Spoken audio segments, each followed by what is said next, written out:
Good morning friends. हमारे पास बहुत सारे पेशेंट्स ऐसे आते हैं जो हमसे पूछते हैं कि मैम आजकल ये समस्याएं ज़्यादा क्यों होने लगी हैं कि गर्दन का दर्द, हर तीसरे इंसान को गर्दन का दर्द हो रहा है, हर तीसरे इंसान को डिस्क हर्निएशन हो रहा है। तो कैसे हम इन चीज़ों से बचाव कर सकते हैं? जबकि वो लोग आके बोलते हैं कि हम बहुत सारी एक्सरसाइजेज करते हैं। मैम एक्सरसाइज का मतलब हम घर में ही काम इतना करते हैं कि वो हमारी एक्सरसाइज हो ही जाती है। तो पहले मैं बोलना चाहूँगी कि जो आप घर का काम करते हैं वो एक्सरसाइजेज नहीं है। तो ये मिथ अपने दिमाग से निकाल दीजिए कि घर का काम एक्सरसाइजेज है। बिकॉज उसमें उस पर्टिकुलर जॉइंट, अगर आप हाथ से कोई काम करें तो उसमें सर्वाइकल स्पॉन्डोलिसिस की जो प्रॉब्लम है यानी नेक का पेन कैसे ठीक हो सकता है? खुद ही सोचिए। अगर आप कमर का कोई काम करें, झुक के कपड़े धो रहे, तो उसमें आपके घुटने की एक्सरसाइज कैसे हो सकती है? आप खुद ही सोचिए। तो ये मिथ निकाल लीजिए दिमाग से कि आप जो घर का काम करते हैं वो एक्सरसाइज ही है। तो दोस्तों, आज हम इसी टॉपिक पे बात करेंगे।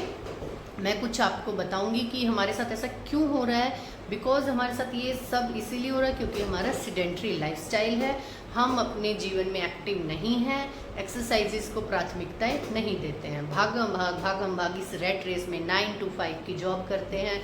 आधे से ज़्यादा लोग कंप्यूटर आईटी कंपनीज़ में काम करते हैं जो मैक्सिमम गर्दन का, जिनमें रोल रहता है गर्दन को झुकाए रखने की हैबिट्स। फिर आ जाते हैं जो होम मेकर्स हैं, वो घर में, उनका एक इम्पॉर्टेंट रीज़न है। होम मेकर्स अगर मैक्सिमम टाइम आप किचन में स्पेंड करते हैं तो आपको अपनी स्लैब का जो लेवल है वो ज़रूर चेक कर लेना चाहिए। इसको हम हमारी टर्मिनोलॉजी में बोलते हैं अर्गोनॉमिकली डिज़ाइन किचन्स और अर्गोनॉमिकली डिज़ाइन चेयर। जैसा आप देख पा रहे हैं मेरी अर्गोनॉमिकल डिज़ाइन चेयर है। अगर जो आईटी वर्कर्स हैं वो ऐसी चेयर का यूज़ करेंगे तो उन्हें सर्वाइकल स्पॉन्डिलोसिस नहीं होगा। सेकंड, कंप्यूटर की प्लेसमेंट और कंप्यूटर की स्क्रीन की जो प्लेसमेंट है वो एडिक्वेट होनी चाहिए, जिससे भी आपको सर्वाइकल स्पॉन्डिलोसिस और आपको नेक पेन से आप बचे रहेंगे। तो मैं जो आपको बताना चाहती हूँ, होम मेकर्स के लिए, जो होम मेकर्स हैं उनको डिस्क हर्निएशन और सर्वाइकल स्पॉन्डिलोसिस से वो इस तरीके से प्रिवेंट हो सकते हैं। वो उनकी किचन की स्लैब उनके जो ASIS है या बिलो अम्बलाइकल्स उनकी लेवल पे होनी चाहिए, ताकि ना ज़्यादा शोल्डर श्रग हो और ना ही ज़्यादा हाथ का यूज़ हो, जिससे कि उनको पेन शुरू ना हो। क्योंकि अगर स्लैब ऊंची हुई तो जो इंसान है, जो लेडी है, वो इस तरीके से उसके शोल्डर श्रगिंग पोजीशन में रहेंगे तो ये मसल्स टाइट होंगी और पेन शुरू हो जाएगा।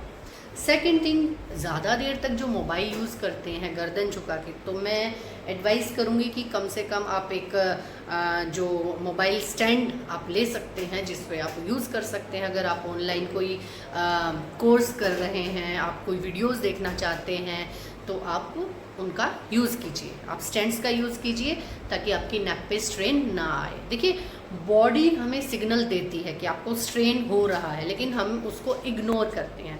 इग्नोर नहीं करना। जब भी आपको किसी एक पर्टिकुलर पार्ट पे ज़्यादा देर काम करने के बाद बर्निंग या जलन जैसा महसूस होता है, इसका मतलब वो मसल ज़्यादा काम कर रही है। ज़्यादा काम करे तो थकेगी, तो उसे रेस्ट देना चाहिए। तो हर 1 से 1.5 घंटे में आप अपनी पोजीशन चेंज कीजिए।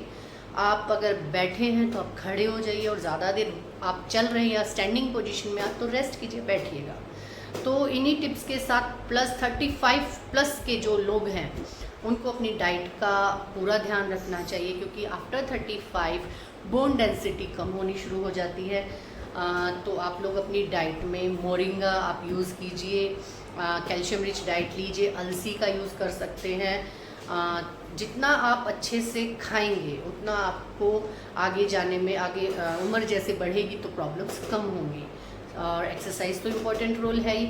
तो दोस्तों, इन्हीं टिप्स और ट्रिक्स के लिए बने रहिएगा हमारे साथ। और मैं आपकी दोस्त और आपकी डॉक्टर सीमा। हमारी चैनल को सब्सक्राइब कीजिए, बेल आइकन को दबाइए। Thank you so much.